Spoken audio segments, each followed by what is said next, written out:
সরকারের মন্ত্রী পদের কর্তব্য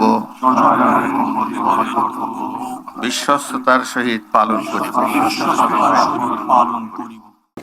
বিশ্বের বিভিন্ন দেশে অবস্থিত বাংলাদেশ হাইকমিশন ও কনস্যুলেটগুলো থেকে এক রাতের ব্যবধানে রাষ্ট্রপতির ছবি নামিয়ে মূলত তাকে অপসারণের ইঙ্গিত দেওয়া হয়েছিল বলে মনে করেন রাষ্ট্রপতি মোহাম্মদ শাহাবুদ্দিন। গত শুক্রবার রাতে বঙ্গভবনে দেয়া একান্ত সাক্ষাৎকারে তিনি এই মন্তব্য করেন। একটি দেশে হাই কমিশন থেকে রাষ্ট্রপতির ছবি দেখে একজন উপদেষ্টার উত্তেজিত হওয়ার প্রসঙ্গ তুলে ধরে রাষ্ট্রপতি বলেন, ওই রাতেই পৃথিবীর সব দেশে বাংলাদেশের হাই কমিশন ও কনস্যুলেট থেকে আমার ছবি নামিয়ে ফেলা হয়। ওই ঘটনা ছিল মূলত আমাকে অপসারণের ইঙ্গিত বা প্রথম ধাপ।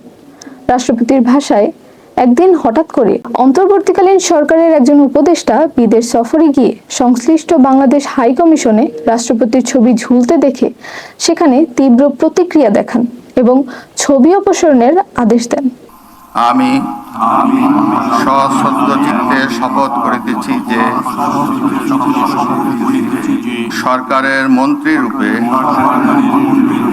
যে সকল বিষয় আমার বিবেচনার জন্য আনিত হইবে